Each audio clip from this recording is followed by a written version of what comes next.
내 집 마련 결심을 하고 나면 가장 먼저 대출을 공부할 수밖에 없습니다. 다들 책도 보고 유튜브도 보고 열심히 공부하시는데 여전히 모르는 것도 불안한 것도 많다고 합니다. 사실 진짜 알아야 하는 내용은 많지 않거든요. 반대로 또 무료로 확인할 수 있는 좋은 정보는 많고요. 근데 왜 사람들은 계속 대출에 대해 궁금해할까 고민해봤습니다. 제가 내린 결론은 정말 정보나 지식이 부족해서라기보다는 갑자기 너무 큰 돈을 만져야 하니까 겁이 나서 그런 것 같더라고요.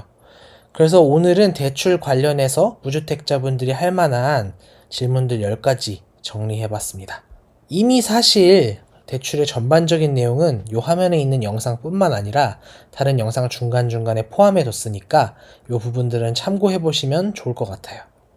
자, 그럼 첫 번째 질문입니다. 무주택자가 대출을 받을 때 가장 먼저 해야 하는 일은 무엇일까요? 제 생각에는 일단은 카카오뱅크에서 조회를 해보시는 게 맞습니다. 왜 카카오뱅크냐? 카카오뱅크 광고냐? 라고 하시면 저는 전혀 여기랑 상관이 없고요. 여기를 말씀드리는 이유는 보통 첫 내 집 마련할 때 가장 많이 고민하시는 게 기혼자의 경우에 이제 소득 합산을 하냐 마냐 라는 부분이 있는데요. 여기는 실제 내가 결혼했는지 안 했는지 체크하지 않고 내가 그렇다고 하면은 그런 줄 알고 소득도 내가 그렇다고 하면 그런 줄 아는 그 기준으로 조회를 일단 해볼 수가 있거든요. 그래서 요거로 테스트를 일단 해봐서 내가 얼마나 대출을 받을 수 있고 금리는 얼마나 주어지는지 확인을 해보시면 좋을 것 같습니다. 여기 화면처럼 실제로 그냥 결혼 여부 내가 기혼이라 택하면 기혼인 줄 아는 거고 소득이 배우자가 있다고 하면 있는 줄 아는 거고 얼마라고 해서 얼마라고 입력하면 얼마인 줄 아는 그 구조라서 테스트 해보기가 아주 좋습니다. 물론 이제 갈아타기 시에는 활용이 애매할 수 있어요. 왜냐하면은 이제 이 정보를 다 넣고 나면은 대출 상황이나 신용조회 한번 하거든요. 그래서 내가 이미 대출이 일부 있거나 아주 많이 있으면은 당연히 대출이 안 될 거잖아요. 그래서 여기서 처음 내 집 마련하는 분들만 조회를 할 수 있다는 거고, 거꾸로 말하면은 그래서 두 번째 질문인 앱 대출 한도를 조회하는 걸 믿을 수 있냐? 라고 질문을 한다면 당연히 믿을 수 있는 부분이 되겠습니다. 물론 여기서 믿을 수 있다의 기준은 이거보다 대출이 덜 나오는 거 아니에요? 라는 그 걱정을 해결해 드릴 수 있다는 측면에서 믿을 수 있다고 보시면 되고요. 또한 이제 카카오뱅크나 뭐 K뱅크나 이런 인터넷 은행사들은 일정 수준 이상 대출을 채워야 하는 상황이기 때문에 금리를 좀 저렴하게 해주거든요. 그래서 금리 차원에서도 이런 곳들이 가장 쌀 확률이 매우 높습니다. 그렇기 때문에 또 오픈런들을 하는 거고요. 그리고 이렇게 조회를 하고 나서 세 번째 질문이 될 텐데요. 은행을 바로 가는 게 좋냐? 대출 상담사를 끼는 게 좋냐? 아니면 무지성으로 카뱅 오픈런을 하면 좋냐? 이런 고민도 많이 하시기도 하고, 그리고 순서를 떠나서 어디까지 알아봐야 하냐를 궁금해하는 분들이 계시는데요. 이 부분은 제가 아주 깔끔하게 정리해 드릴게요. 이거 그냥 외우세요. 대출을 더 많이 받아야 돼. 그러니까 내가 가진 예산에 비해서 대출을 많이 받아서 좋은 데 가셔야 된다고 하면 대출 상담사를 끼시는 게 맞고요. 내가 금리를 더 싸게 하는 게 중요해 라고 하면 카뱅 오픈런을 먼저 시도하시고요. 안 되면 은행 투어를 하시는 게 방법입니다. 더 많이 받으려면 어떤 게 더 많이 받을 수 있는 은행인지, 어떤 상품으로 대출을 받아야 하는지, 그리고 주담대뿐만 아니라 추가적인 대출 뭘 받을 수 있을지를 종합적으로 확인해야 되는데, 그러려면 대출 상담사를 통해서 하는 게 좋습니다. 그리고 대출 상담사에 대한 수수료를 어차피 우리가 내는 구조가 아니에요. 이게 달성되면 은행에서 내는 구조고, 이 사람들은 은행이 외주를 맡긴 사람들이기 때문에 확실히 공인된 대출 상담사라는 것만 확인되면 그렇게 막 의심할 필요도 없고, 상담사를 낀다고 막 비용이 더 늘어나거나 금리가 높아지지 않기 때문에 일단 더 많이를 생각하시다면은 이쪽을 보시는 게 좋겠습니다. 그리고 은행 투어를 할 때 막 아무 데나 막 처음부터 다 할 수 없잖아요. 너무 힘들잖아요.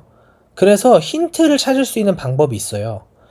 검색 사이트에 은행연합회 소비자 포털이라고 검색을 하셔서 들어가신 다음에 요렇게 세팅을 하셔가지고 한번 조회를 해보세요.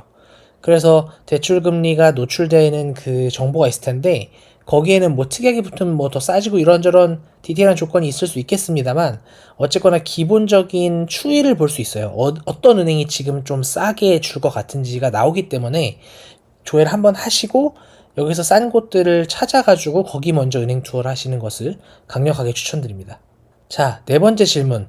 대출 원리금을 생각하면, 그러니까 우리가 대출 원금도 갚고 이자도 매달 갚잖아요. 특히 뭐 원금이야 저축이라고 치지만 이자는 비용이니까 그걸 생각했을 때 수익이 어느 정도 나야 되냐라는 고민 많이 하시더라고요. 요거는 기본적으로 내가 얼마를 상환하고 있고 상환하는 내용 중에 이자가 어느 정도 되냐, 원금 말고 이자가 어느 정도 되냐 라는 걸 기준으로 생각해 보시면 되고요. 사실 거기까지도 생각할 필요 없이 그냥 투박하게 원리금만 생각하셔도 돼요. 무슨 얘기냐면 네이버에 대출 계산기 검색하셔서 내가 대출할 금액 넣고 대출 기간 넣고 대출 금리 넣으면, 그리고 상환 방법 넣으면 이제 월 상환액이 나오잖아요. 그러면은 월에 이 정도 내니까 1년에 얼마를 낼 거고 뭐 연간 이 정도 이상의 수익이 나면 이득이 아닐까라고 생각해 볼 수 있고요. 또 10년을 기준으로 하면 얼마 이상 수익이 나면 될지 이 화면처럼 정리해 볼 수 있고, 또 40년을 보유했을 때 이제 5.8억 이상 수익이 나면 손해보는 장사가 아니다라고 굉장히 투박하게 생각할 수 있어요. 대충 숫자를 봐도 크게 무리가 되는 숫자는 아마 대부분 아니실 겁니다. 그리고요, 사실 이 숫자도 최소 수치예요. 무슨 얘기냐면 거주 가치라는 게 있잖아요. 우리가 이걸 사가지고 내 집 마련해서 실거주를 한다고 하면 내가 전월세 살 때 들어가는 비용을 만회하는 개념이기 때문에 그런 부분도 있고요. 또 인플레이션도 고려하셔야 돼요. 이 같은 돈을 그냥 두고 있으면 대충 연에서 2, 3%씩 물가가 상승하면서 돈의 가치가 하락하는데, 어쨌거나 이걸 현물로 바꿔놨기 때문에 그 정도의 수익률이 고정적으로 발생한다고 역발상할 수 있는 부분입니다. 그리고 사실은 1년 단위로 내가 얼마의 돈을 내니까 얼마 이상 수익이 나야 되는 아파트에는 적합한 기준은 아니에요. 아시다시피 2년은 가지고 계셔야 이제 비과세가, 그러니까 절세가 되는 부분이 있고, 그리고 대부분 사실 단지를 구매하시게 되면 물론 이제 중하급지, 중상급지에 계신 분들은 갈아타게 하시긴 하겠지만 어쨌거나 꽤 오래 아파트를 10년 정도 가지고 있는 부분이 있잖아요. 그래서 제 생각에 10년을 두고 생각하시면 좋을 것 같고요.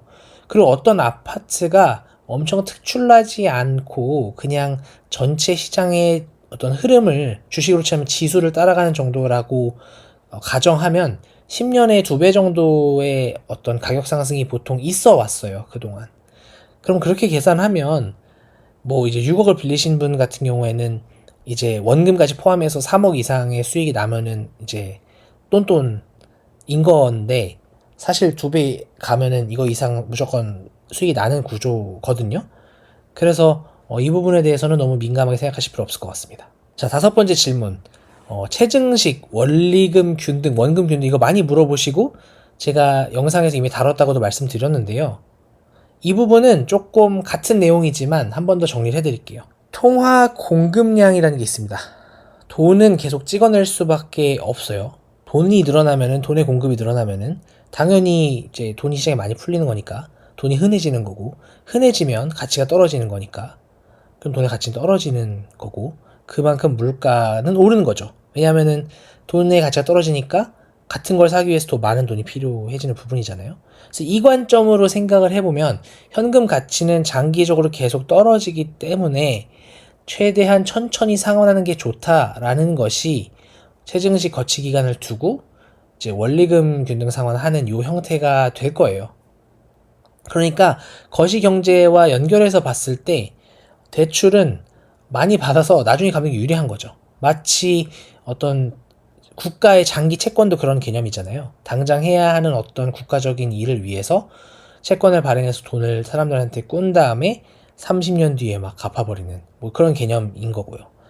그래서 이게 일반적으로, 그러니까 대출을 오랫동안 그냥 최대한 안 갚는 게 일반론적으로는 맞아요. 그래서 대부분의 사람들은 그렇게 하는 걸 추천하죠. 그래서 제가 곰곰이 생각을 해봤는데 모두가 이게 통하는 건 아니에요. 그러니까 무슨 얘기를 하고 싶은 거냐면은 한 사람의 생애 주기라는 게 있는 거고요. 특히나 내가 하는 일이 좀 불안정할 수도 있고 혹은 내 커리어에 자신이 떨어지는 시간이 올 수도 있고, 아무튼 일정 연령 이상 내가 일을 잘하기 어렵다라고 생각을 하면 그러니까 수익이 많고 쓰는 돈이 적은 젊은 시절에 원금 균등 상환으로 많은 돈을 미리 갚는 것도 요즘의 방법일 수 있다는 생각이 들기는 하더라고요. 특히나 이제 그 버는 돈뿐만 아니라 비용도 이제 많이 늘어날 수 있어요. 왜냐하면 요즘엔 또 교육에 대한 열의가 다들 상당하시기 때문에 그런 부분까지 고려해 본다면 빨리 큰 돈을 먼저 상환하는 것도 방법일 수 있겠다라는 게 제 요즘 생각입니다. 또 요즘에는 지분형 주담대라는 개념이 아주 최근에 나왔더라고요. 이게 뭐 그런 거래요. 그러니까 집을 살 때 공동 소유를 이제 정부랑 하는 거죠. 그러니까 그리고 내 지분에 대한 거를 기준으로 대출 가능액을 설정하니까 대출 필요액도 많이 줄어들고 부담이 좀 줄어든다. 대신에 이거를 매도해서 수익이 나면은 나눠 가져야 된다. 라는 개념인데요. 저는 이 개념이 하락론으로 봐도 상승론으로 봐도 문제가 있다고 생각해요. 하락론자 입장에서는 이게 하락이 발생하면 손실을 국가가 부담해야 되는데 그럼 세금 날라가는 거 아니냐. 이거 엉망이다. 라고 보시는 관점도 있고요. 또 어떤 면에서는 국가가 집값을 부양하기 위한 정책이다. 라고 보는 경우도 있거든요. 왜냐면 이제 집을 받아준다는 거죠. 살 사람이 없는데 같이 받아준다는 걸로 생각을 할 수도 있고, 또 어떤 비관론자들은 빌라에 대한 얘기를 하시더라고요. 그 빌라 시장이 지금 폭삭 망했고 그 부분을 해결하기 위해서 정부가 빌라를 매입해서 임대로 주겠다라는 뭐 그런 이야기도 있었던 와중에 사실은 빌라를 사게 만들어서 막 수익 사업을 하는 거 아니냐 이런 음모론까지도 있고요. 근데 이제 이런 좀 극단적인 얘기들을 떠나서 제가 조금 웃긴 거는 이 기사가 일주일 전에 처음 나왔을 때는 1억으로 10억 집을 산다는 식으로 보도자료가 뿌려진 것 같아요. 그런 기사들이 많이 나왔는데 이게 점점 숫자가 바뀌어요. 지금은 그래서 1.8억, 2억으로 10억 아파트를 산다라는 걸로 개념이 바뀌었거든요. 이런 말이 바뀌는 어떤 제도는 실제 뭐 좋을 수도 있지만 일단은 이제 저의 인생 경험상 피하는 게 좋습니다. 그리고 좋은 것은 나누는 게 아닙니다. 이거 뭔 말인지 아시는 분은 아실 거예요. 지금은 1가구 1주택을 넘어서 1인 1주택 시대라고 보기도 합니다.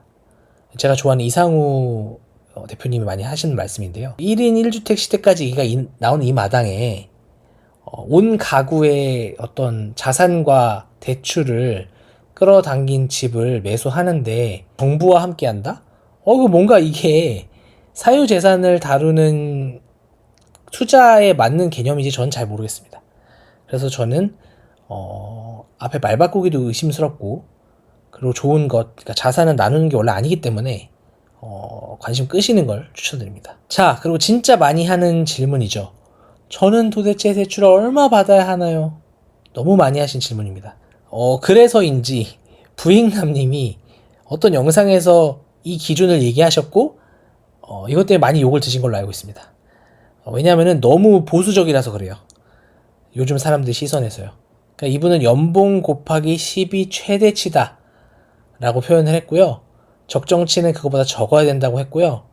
연봉의 12배는 매우 위험하고 20배는 목숨을 걸어야 된다라고 영상에서 표현을 하시더라고요. 뭐 대충 지금 들으시는 분들도 그렇고 그 당시 영상을 보신 분들도 와 겨우 그 정도밖에 안 돼요? 라는 표현을 많이 하셨다고 하는데 저는 이런 기준이 왜 나오는지 알겠거든요. 저한테도 이런 질문이 엄청 많이 들어오는데 이런 대형 인플루언서인 부익남님한테 정말 많이 들어왔겠죠. 그래서 얘기를 했을 때 사고가 안 나는 기준을 결국에는 이제 개발하신 것 같은데 모르겠습니다. 이런 기준 정해서 말해주면 뭐 아쉽다 그러고 아니면 또 말해달라고 하는 그런 상황이라면 마음대로 하시는 게 좋을 것 같아요. 다만 요 문제를 고려하는 데 있어서 아까 다른 질문에서도 말씀드렸지만 생애 주기상 나한테 큰 비용으로 다가올 아이의 사교육비를 좀 고려하시면 좋을 것 같아요. 24년에 대한민국 학생 1인당 월 평균 사교육비가 47만 4천 원이라는데 야 이거를 월에 더 낸다고 생각을 해보시면 원리금 상환이 수월할까? 라는 고민을 해보셔서 그걸 반영해서 하시면 좋겠고요. 아무튼 이 문제는 좀 양보가 어렵습니다. 스스로 꼭 한번 생각해 보시고 정해 보시는 게 좋을 것 같아요. 이게 약간 그런 느낌이에요. 회사에서 일을 할 때, 야, 너 이거 언제까지 해와? 라고 하면은, 그럼 어떻게 해와? 라고 하면 마음은 편하죠. 근데 이게 막상 문제가 생기면 불만이 생기거든요? 아, 저 사람이 시켜가지고 이렇게 했는데. 그거랑 비슷합니다. 그래서 저는 사실 회사에서 일을 할 때도 언제까지 해오세요 라기보다는 언제까지 할 수 있어요 라고 약속을 받는 편이거든요. 그거랑 같은 맥락에서 여러분도 이거는 스스로 꼭 결정해 보시고, 결정을 하려고 고민을 하다 보니까 뭔가 갈림길이 나온다. 그때 얘기를 하면은 우리의 대화가 생산적일 수도 있고 본인이 투자를 하시는데도 굉장히 유리할 거라고 생각합니다. 다음 질문. 카카오뱅크 오픈런 실패하는데 대안이 없나요? 이거 어떻게든 해내야 되나요? 아, 매수 이제 하는 게 기간이 얼마 안 남았는데 어떻게 하죠? 라고 많이 질문하시는데요. 이 대출 상담사나 은행 투어가 필요한 이유가 이런 것 같아요. 이거는 실제 어떤 카페의 사를 제가 살짝 퍼왔는데, 카카오뱅크 주담대 오픈런 실패하고 농협 3.4%로 대출 찾았다. 뭐 이런 이야기고요. 제일은행에서 없어졌다고 생각했던 50년 만기가 아직 있더라고요. 저 이거 이번에 조사하면서 안 건데, 나이 기준으로 만 34세 이하는 50년 만기가 가능하다고 합니다. 이런 것들은 은행 투어를 하거나 믿을 수 있는 대출 상담사를 통해서 확인하지 않으면은 알 수가 없는 부분이죠. 그래서 일단 카뱅이 오픈런 하는 게 괜히 하는 게 아니에요. 괜찮긴 해요. 근데 안 되면은 이렇게 또 찾아보는 게 그래서 순서상 맞다. 그래서 아까 그렇게 가이드를 드린 겁니다. 자, 대출은 얼마나 미리 준비해야 하나요? 이것도 완전 처음 하시는 분들은 생각보다 모르고 궁금해 하시고, 생각보다 이걸 안 챙겨가지고 큰일 나시는 분들이 좀 있어요. 그래서 막 급하게 어떤 비싼 대출을 받는다든지 이런 경우도 좀 봤는데요. 일단 처음이면 그 불안한 마음이 크기 때문에 그 불안한 마음을 없애려면 많이 공부하고 많이 경험하는 게 필요해요. 그래서 제가 봤을 때 그런 분들은 3개월 전에 준비를 하십시오. 그래서 카카오뱅크 조회도 하시고 대출 상담사도 알아보시고 은행 투어도 해보시고 방법을 다 가리지 말고 해보세요. 그러면은 그 과정에서 그냥 감이 생깁니다. 근데 처음이 아니거나 뭐 마음도 여유로운 스타일이라든지 아무튼 좀 괜찮아 라고 하시면 저는 1개월 전이 가장 적합하다고 보고요. 그리고 갈아타기나 뭐 이런 것들 하다 보면 급하게 되는 경우도 있어요. 아무리 급해도 근데 15일 전에는 시작을 해야 됩니다. 15일 전이면 굉장히 사실 위험해요. 심사 과정에서 특이사항이 있으면 반려가 된다든지 보충을 요청을 받을 수 있고, 그럼 15일은 되게 짧은 시간이기 때문에 무조건 1개월 전에 하시는 걸 추천드립니다. 마지막 질문입니다. 이건 제가 재앙의 씨앗을 뿌려가지고 수습을 하려고 담은 내용인데요. 제가 그 후순위 담보대출이라는 거를 아파트 추천 영상에서 다룬 적이 있어요. 개념 먼저 간단히 말씀드리면, 갭 투자를 할 때 내가 가진 현금이 갭 차이만큼 되질 않아가지고 부족한 부분을 대출을 받아가지고 메꾸는 거고, 다만 이 대출이 전세 세입자분보다 후순위의 대출을 받아가지고 하는 요 개념인데요. 요거를 하게 되면은 문제가 있습니다. 그러니까 세입자가 나가면 내 후순위 대출이 선순위 대출이 되기 때문에 그 뒤에 들어오시는 세입자의 대출이 후순위가 돼버려요. 전세 대출이. 그러니까 그런 문제가 있어가지고 쉽지가 않은 부분인데요. 이 문제 일단 먼저 말씀드리면, 그 기존 세입자가 나가고 그렇게 되면은 그 이제 전세금 이제 돌려드리고 후순위 대출도 해결해야 됩니다. 후순위가 선순위가 안 되게 하는 그런 방법 같은 거를 원하시는데 그런 거 없습니다. 그래서 심지어 돈이 안 맞으면 매도해야 될 수도 있습니다. 이 위험성을 먼저 말씀을 드리려고 하고요. 물론 이게 이 제도 자체를 잘 이해하는 것도 중요하겠지만은, 사실 이거는 어떤 매물을 가지냐에 대한 것도 같이 매트릭스로 고민이 돼야 돼요. 예를 들면 내가 사는 아파트의 급지가 좀 낮거나, 아니면은 뭐 급지가 그렇게 낮지 않아도 그 지역의 학군이 되게 아쉬워서 예를 들면 중학교 학군부터 아쉬워져서 이사를 가야 되는 지역이에요. 그러면은 아무리 좋은 조건이어도 세입자 입장에서는 어느 정도 살다가 이사를 가고 싶은 니즈가 생길 수밖에 없습니다. 그래서 거기서는 세입자가 나갈 확률이 2+2고 뭐고 다 필요 없고 되게 높기 때문에 거기서는 이 제도를 활용하는 게 위험할 수 있어요.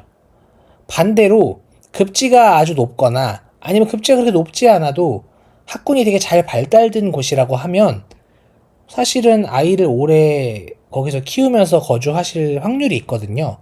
그럴 때는 내고를 해볼 수가 있는 거죠. 세입자를 받을 때, 뭐 좀 싸게 해주고, 이후에 이제 더 올리지 않겠다, 전세금을.